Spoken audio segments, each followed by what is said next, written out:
Hello and welcome to the Daily Squeeze Take 141. To change or not to change? That is the question of the day. So I've had some really good chats over the last couple days, and they've all kind of revolved around the same thing, and it's how to implement the habits and keep them in reach, I guess.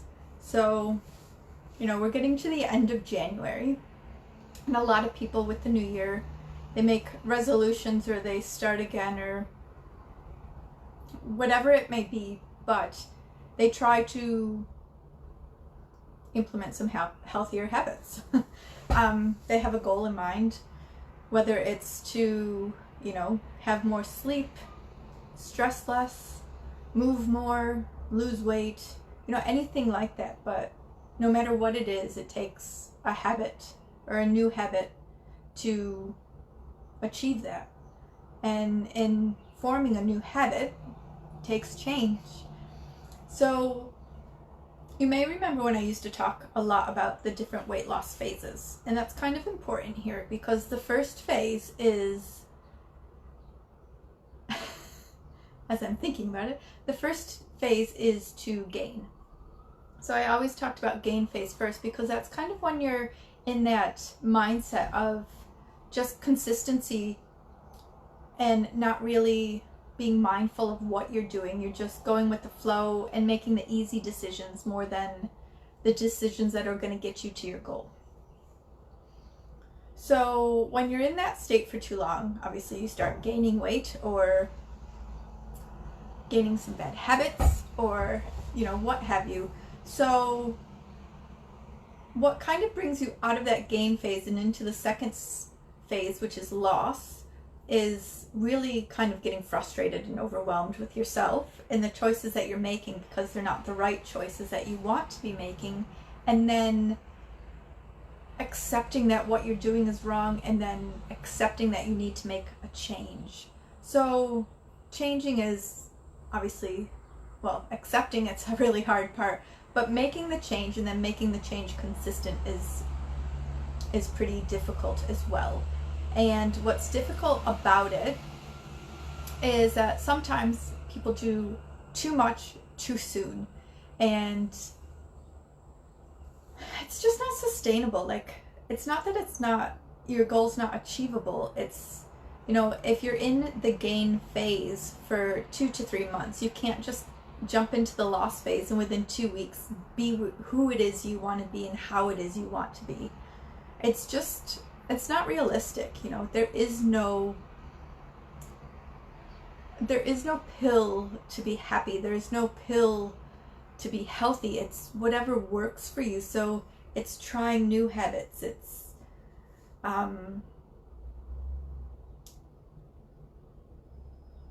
using the tips and tricks that, I'm just remembering, sorry. I'm going to stop myself for a minute because you can tell I'm really thinking about something. I don't want to share this story because it is a client's story, and it's, I don't know how to say it without saying too much, but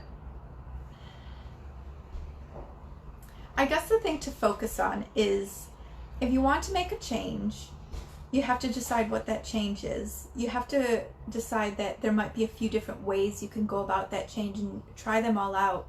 And if something doesn't work, or if you feel like you fail at it, to try something else, because it's always a learning curve. So when you make a change, you try a new habit.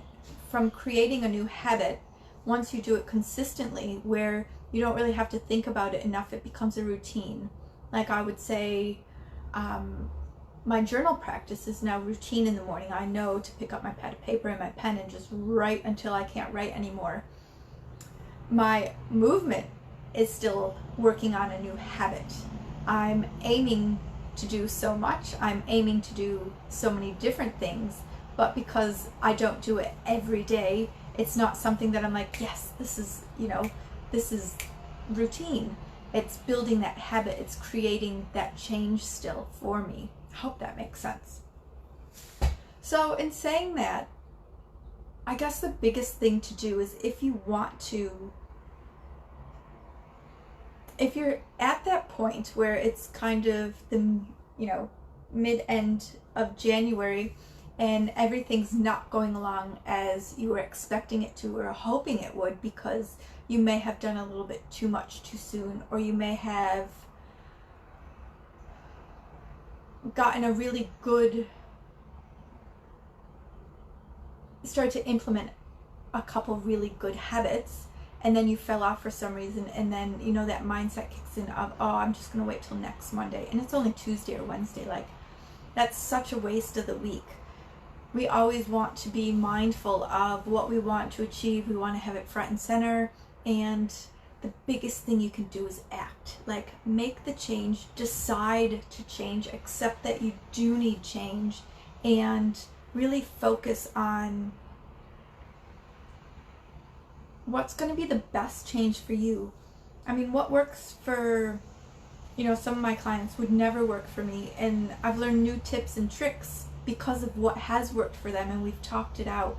And it's really empowering to know that when someone really kind of becomes vulnerable to making a change, where you know there's going to be highs and lows, and you know that what you expect is the outcome, like you want to achieve this, but you end up achieving something, you know, kind of over here that's a little bit more glittery, because the whole having a health goal, it's about the end result, but it's the journey you go on that sometimes changes what you originally set your mind to do. Like with even with bringing it back to the weight loss phases, you have, the gain, the loss, the maintain. Between the gain and the loss, there is so much change, and, you know, there's so many ups and downs, and it's pretty much kind of like a roller coaster, and you have to be so mindful to pull yourself back so you don't fall back into the gain phase when you're in the loss phase, where there's still different parts, or I don't remember what I've called them, but, you know, different steps within each phase, and the steps help bring you back to help you progress to that next phase. So between the loss and the maintain phase, there's not much give, because you're still implementing those healthier habits. It's just they've become that more, you know, they've become the routine. So it's kind of like you decide and accept what's not working, you make the change, you have the routine. If that makes sense, I hope it does. That's the best way I can describe it. And knowing that, you know, we're at that part of the year where we're, you know, if you're in this phase of trying to create the habits and they're just not working, don't give up.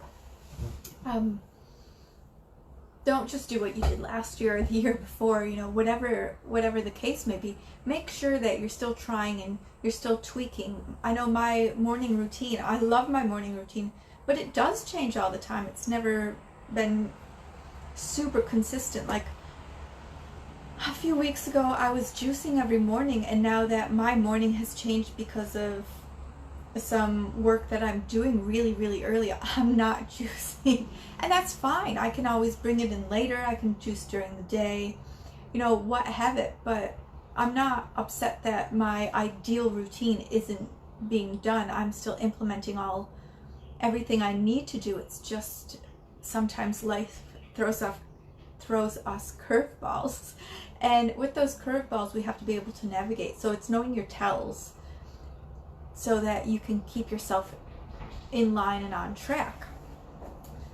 In saying that, I have written a blog today. It is 5 ways to embrace change, so check that out. It'll be up on Facebook shortly.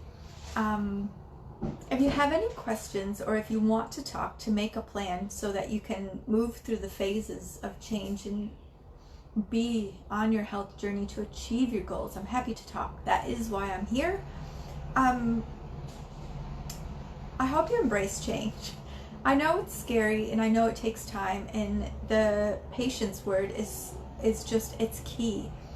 But you have to decide that A, you deserve it, B, you need it, and C, you can do it. So it's a lot of mindset stuff where you have to believe in yourself too. So I believe in you. Go ahead, go away, go do it, decide what you want to do, start implementing, and remember, patience, slow and steady, and you'll get there. I will be back tomorrow to talk to you again.